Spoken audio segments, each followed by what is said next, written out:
ठाकुर जी अपने सब ग्वाल बालों के साथ में आनंद करते हैं।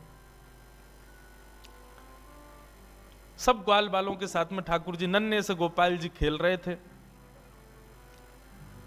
मधुमंगल, श्री दामा आदि ये सब तन सुखा, मन सुखा, धन सुखा, ये सब ठाकुर जी के सखा हैं। बहुत ध्यान से सुनो।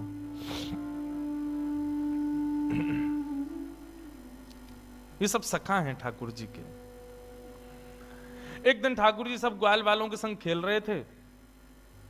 सो ठाकुर जी का सखा श्री दामा बीच खेल से ही जान लगो। ठाकुर जी बोले, अरे भैया कहां को जा रहे हो? लाला मैं तो अपनी ससुराल जा रहा हूं। ठाकुर जी तुरंत पहुंच गए श्री दामा के पास, हाथ पकड़ लियो। बोले, ससुराल जी कौन सा काम है भैया? ब्रजभाषा समझ में आ रही है? देखो भैया, आप सब लोग अधिकतर यहाँ अहीर समाज के लोग बैठे, आप सब लोग ब्रज से ही हो, आपके सब पूर्वज ब्रज के ही हैं। ब्रज भाषा तो समझ में आनी चाहिए, आपके द्वारिकाधीश की भाषा है। ठाकुर जी बोले, भैया ये श्रीदामा जे कौन सा गांव है? ससुराल। श्रीदामा बोलो, अरे बाबड़े ससुराल गांव ना होवे। बोले, तो फिर का होवे ससुराल? बोले, ससुराल होवे ब्याह एवे के बाद में एक नहीं दो घर है जाए। एक तो होवे अपनी मैया को घर, पिता को घर, और एक होवे पत्नी के मैया पिता को घर, वाकू के हैं ससुराल। ठाकुर जी बोले, तेरी बात मेरे पल्ले ना पड़ रही लाला। अरे ससुराल कहा होवे मुझको जल्दी बता। बोले, अरे ससुराल मतलब पत्नी को माय को। ठाकुर जी बोले, पत्नी? जे पत्नी कौन होवे भैया? श्रीदामा समझा रो है, अरे लाला तू तो बड़ो भोरो है, नेक बड़ो है जाएगो तो तेरो ब्याह है जाएगो, तेरी पत्नी आ जाएगी। ठाकुर जी बोले, मेरी पत्नी आवेगी? बोले, हम बे। तो फिर मेरो ससुराल कहां है? श्रीदामा बोला, मौका पर तो तेरो ससुराल कहां है, जब ब्याह होगा तब पता चलेगी तेरो ससुराल कहां है। अब तो ठाकुर जी हट करने लगे, बोले, ना मेरो ससुराल बता, मेरो ससुराल कहां है। श्रीदामा बोलो, अरे अपनी मैया से जाके पूछ ले, तेरी मैया बता देगी तेरो ससुराल कहां है। ठाकुर जी खेलते कूदते आज घर आए। यशोदा मैया रसोई घर में प्रसाद सिद्ध कर रही है। ठाकुर जी आके गोद में बैठ गए, बोले, मैया मेरो ससुराल कहां है? अब तो जैसे ही मैया ने सुनी मेरो ससुराल कहां है, लाला बोल लो। मैया बोली, लाला ये कहां से सीख आए हो? बोले, आज मैया मैं खेल रहे हो तो श्रीदामा अपनी ससुराल गए हो, तो वो बोलो मैं ससुराल जा रहा हूं, तब से मेरे मन में आ रही मेरो ससुराल कहां है। मैया बोली, ससुराल लाला जब ब्याह है जाएगो तब आएगो ससुराल। बोले, जय श्रीदामा कह रहा हो, मेरो ब्याह कब होएगो मैया? बोले, अरे अभी तू बड़ो तो है जा लाला, तू पे मोह दोनों आवे ना। मैं खवाऊं तो खावे, मैं चलाऊं तो चले, मैं उठाऊं तो उठे, मैं नवाऊं तो नहावे। जब बालक बच्चे सब अपने आप अपने कामन को करन लगे तब उनको ब्याह कर दियो जाए, तब उनके काजे बहू आवे, तब ससुराल होवे। ठाकुर जी बोले, मैया मैं सब काम कर लूंगा अपने आप, तू मेरा ब्याह करा दे। और मेरे काजे बहू लिया। मैया बोली, नेक बड़ो तो है जा लाला, कहां ते लाऊं तेरे काजे बहू? ठाकुर जी बोले, या तो मेरे काजे बहू ला, नहीं तो श्रीदामा अपनी बहू ला रहा हो, बाकी बहू को मैं ले आऊंगा, वो बहू मेरी है जाएगी। मैया जोर से हंसी, बोले, लाला तेरी बात ऐसी ऐसी बात बनावे, बैठो बैठो। मैया बोली, करा दूंगी तेरो ब्याह, ज्यादा चिंता मत करे। अब तो ठाकुर जी रोने लगे, मैया मेरो अभी ब्याह करा, अभी ब्याह जाऊंगा, मैं तो अभी ब्याह करूंगा। यशोदा मैया परेशान है गई, बोले, लाला चल करा दूंगी तेरो ब्याह, अब रोवे मत। बोले, कब करावेगी? तिथि बता मोकू, तिथि बता, दिन बता, समय बता, सब बता, तभी जाऊंगा यहां ते। यशोदा मैया तो ऐसी परेशान भाई।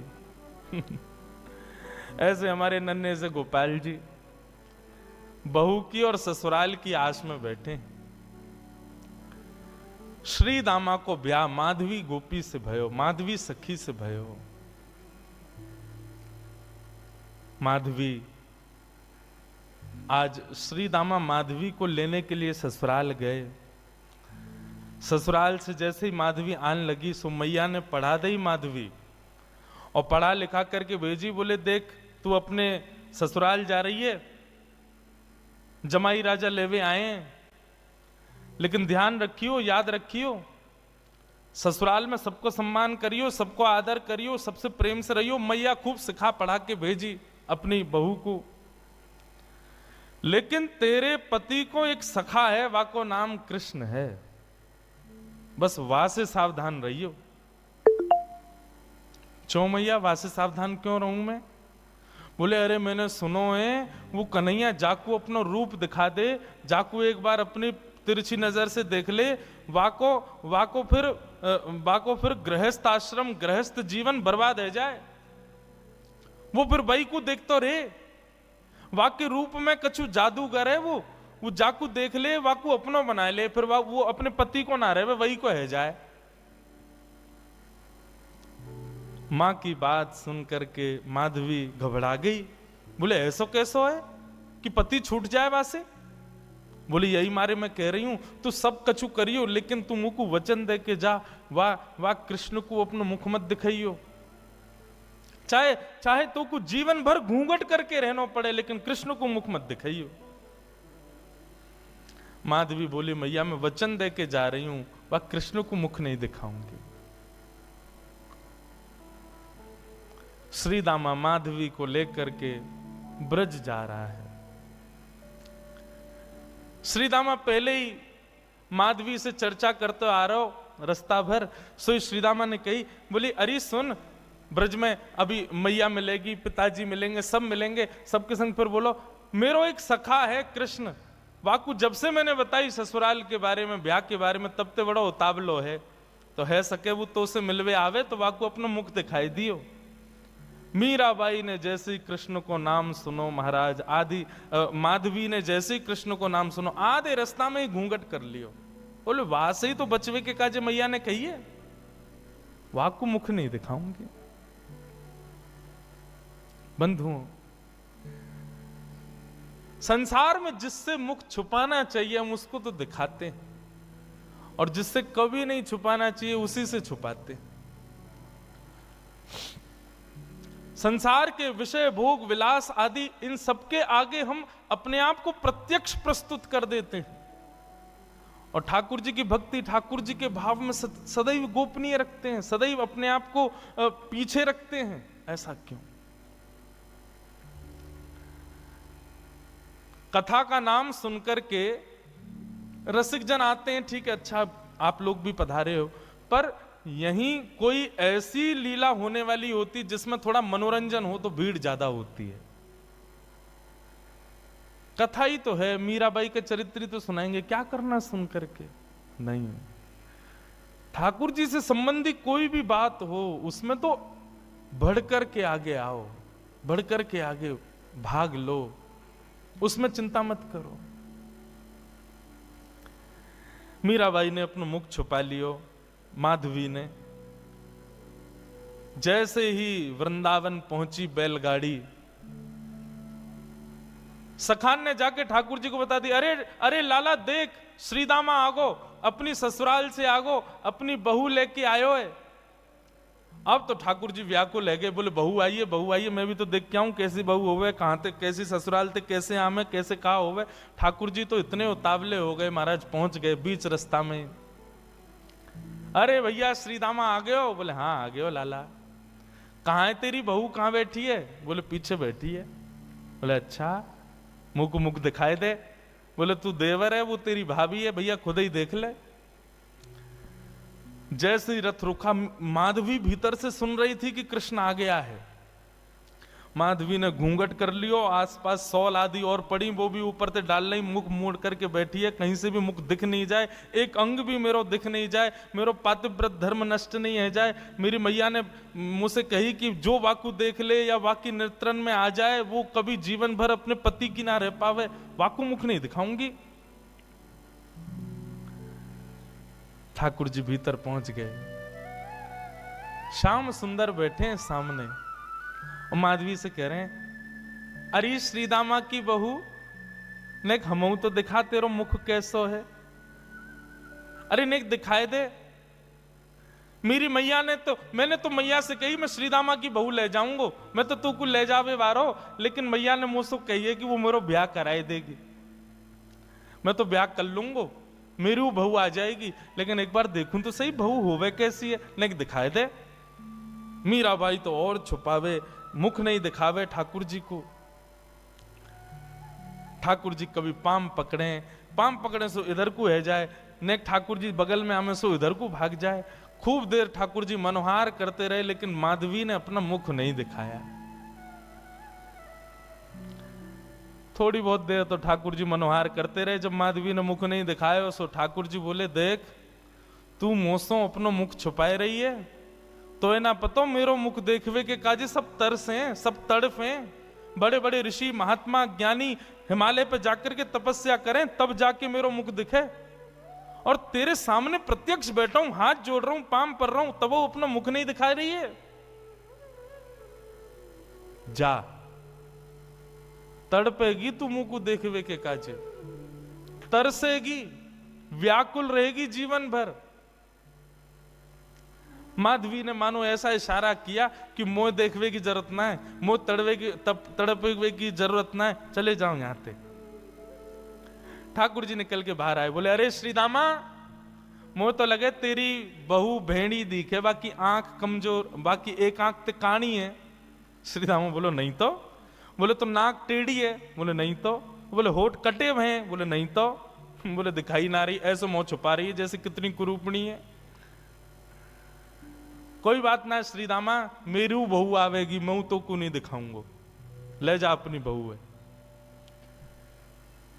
माधवी चली गई, अपने घर आ गई। लेकिन बंधुओं, गोविंद दामोदर स्तोत्र में कहते हैं ना,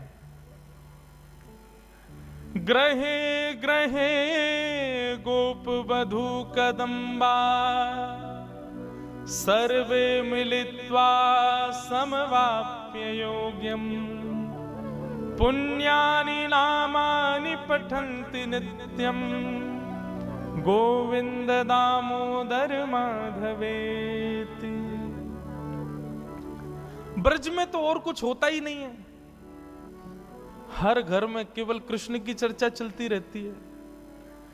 सुबह उठने से लेके रात्रि सोने तक केवल कृष्ण कृष्ण कृष्ण। कृष्ण ने ऐसो कियो, कन्हैया ने ऐसो कियो, अरे आज तो नंद को लाला वहां घूम रहे हो, अरे आज तो नंद को लाला वहां डोल रहे हो, सब जगह यही चर्चा। अब माधवी सोचे इन पे और कोई बात ही नहीं है, अगल बगल की सब गोपियां, पूरे घर गृहस्थी की कोई बातचीत नहीं, बस पूरे दिन वो नंद को लाला ऐसो करे, नंद को छोरा ने आज तो ऐसो कियो, अरे आज तो माने ऐसो कियो, पूरे दिन वही की चर्चा। अब माधवी कहे किससे, अपनी सास से कहे, अगल बगल की गोपियों से कहे, बोले तुम लोगन पे और कोई बात ना है, कभी बैठ जाओ, कहीं चले जाओ, 24 घंटा या कृष्ण कृष्ण कृष्ण कृष्ण वही की चर्चा करते रहो। और भी तो कई बातें गृह गृहस्थी की कर ले हो भैया, ये 24 घंटा कन्हैया। एक गोपी बोली, अरे ये नई नई आई है का अभी ब्रज में? बोले हम बे अभी नहीं आई है।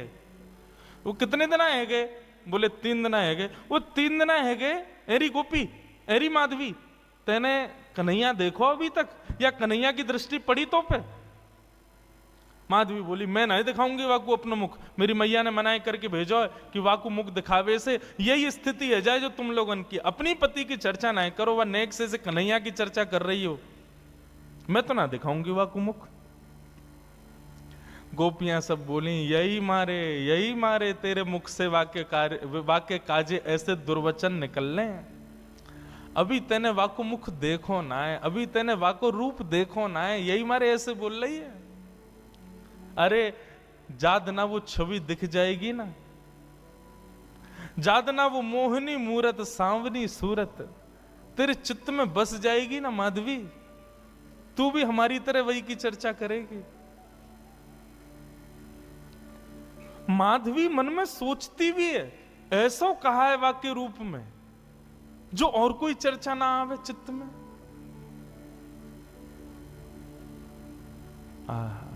बंधुओं, अष्ट सखा गाते हैं। सबने गाया, किसने नहीं गाया? कैसो है ठाकुर जी को रूप, श्री कुंभनदास जी कहते हैं अपने एक पद में,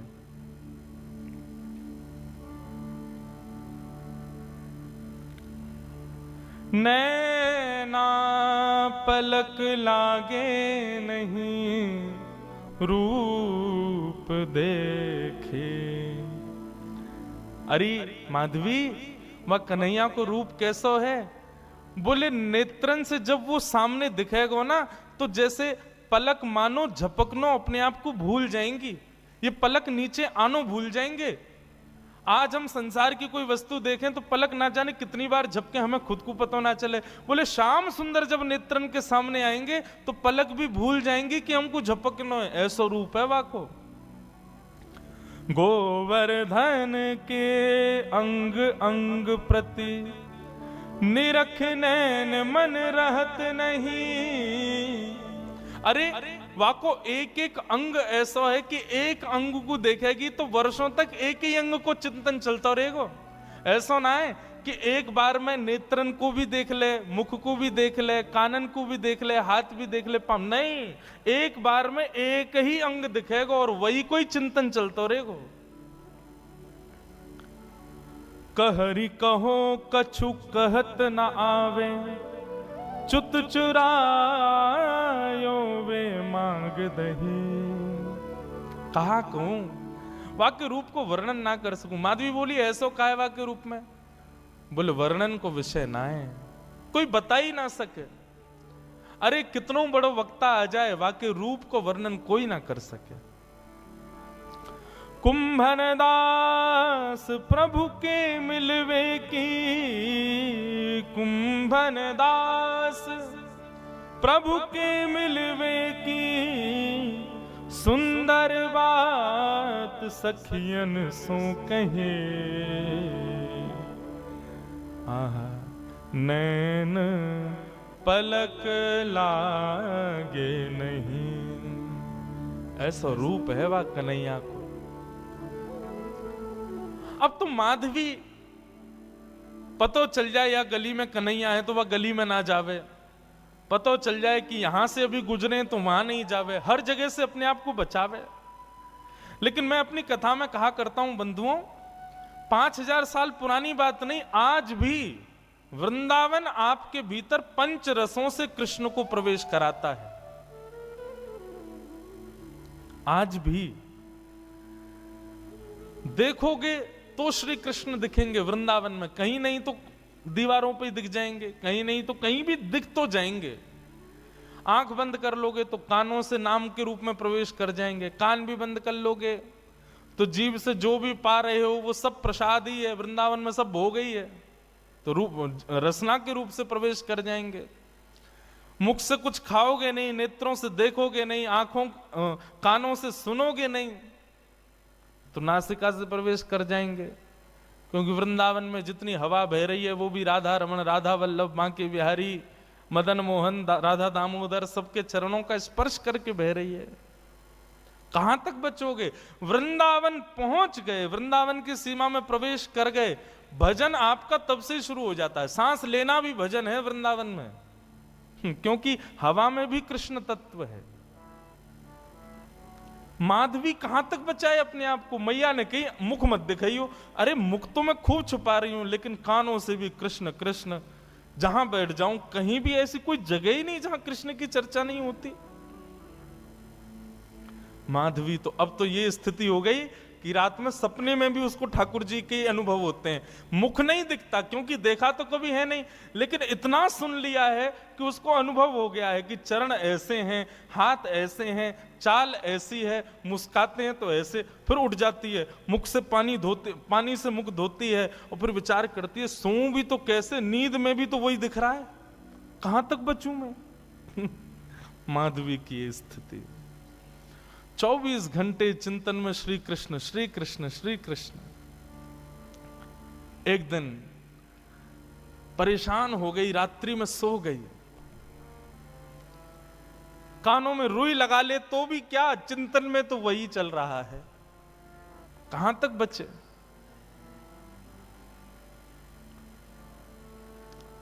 रात्रि में सोई थी, आज मानो मीराबाई को ऐसा लगा कि सुबह हो गई है,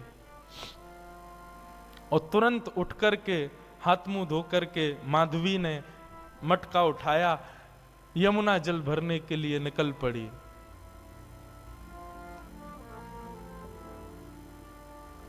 उसको लगा समय हो गया है यमुना जल भरने का। सब गोपियां साथ में जाती थीं यमुना जल भरने के लिए,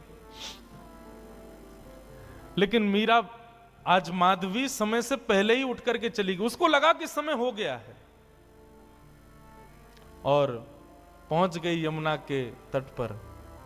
तट पर जाकर के देखा अभी तक कोई भी नहीं, अकेली मैं, बाकी सब कहां चली गई। हो सकता है मुझे विलंब हो गया हो, या मन में भाव आया मैं जल्दी आ गई हूं तो कोई बात नहीं, भर लेती हूं, आई गई हूं तो। अकेली है यमुना के तट पर माधवी। जैसे ही यमुना जल भरने लगी मटके में,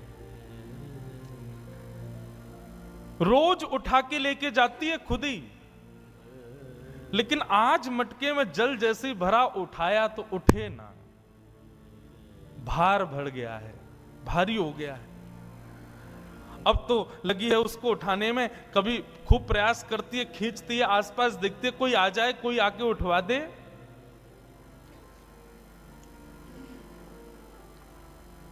इतने में ही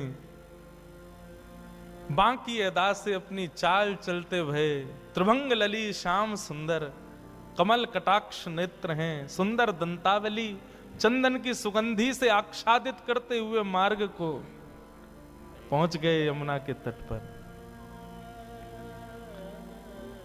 माधवी आसपास देख रही है, कोई दिखे तो आवे, उठवावे। तभी दृष्टि पड़ी श्याम वर्ण, नन्हे से श्याम सुंदर छोटो सा बालक। माधवी ने देखा तो था नहीं उनको, देख करके लगा अरे पता ना कौन सी गोपी को छोटो सा सुंदर सा बालक सवेरे सवेरे जमुना के तट पर घूम रहा है। मीराबाई ने तुरंत आवाज दी, अरे ओ लाला, अरे ओ भैया, नेक अयो, इतकू अयो। ठाकुर जी कूदते फांदते अपनी चंचल अदा से, कभी यहां देखें कभी वहां देखें, ऐसी मधुर मुस्कान उनकी, पहुंच गए माधवी के पास।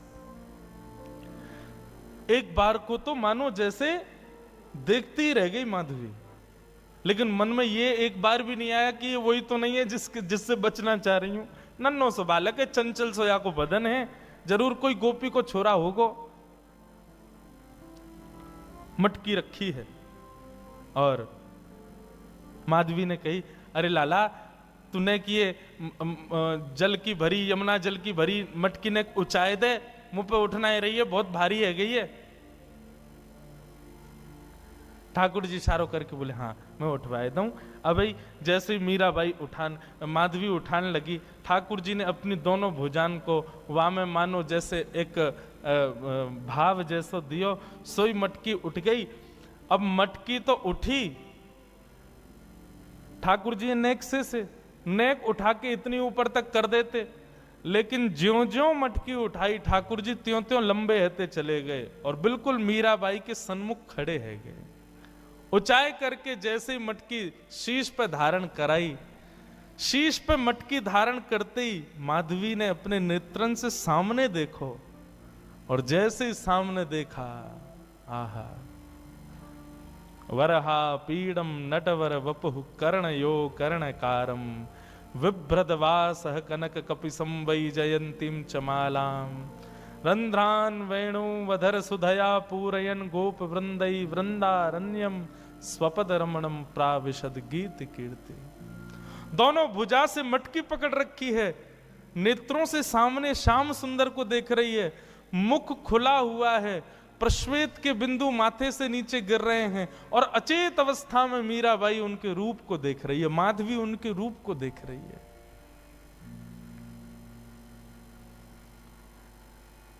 ठाकुर जी के नेत्र ही तो खतरनाक हैं सबसे ज्यादा। एक बार दृष्टि पड़ जाए तो फिर कोई और के रह नहीं पाओगे। मेरे मन में बंधुओं आता है कि हम ठाकुर जी के दर्शन करके पुनः सहज इसलिए हो जाते हैं क्योंकि हमने उनको देखा, उन्होंने अभी हमको नहीं देखा। कभी ठाकुर जी ने यदि हमको देख लियो ना, तो एक बार उनके सामने जाके फिर सहज नहीं हो पाओगे, फिर अन्यत्र कहीं मन लग नहीं पाएगा। मीराबाई माधवी अचेत खड़ी है, ठाकुर जी से जितनो बचनो चारे, ठाकुर जी ने उतने सबरे अपने बाण मार दिए, नेत्रन से कटाक्ष मार दई, मधुर मुस्कान कर दई, अपने रोम रोम को दर्शन कराई दियो। महाराज अब तो माधवी की स्थिति एक जड़वत कोई मूर्ति जैसे खड़ी रहती है, ऐसे खड़ी है। गोपियों ने एक ही दिन पहले ही बताया था कि वो दिख जाता है तो क्या होता है, वही हो गया। अब ठाकुर जी तो अपने सैन चला करके वहां से भाग गए। समय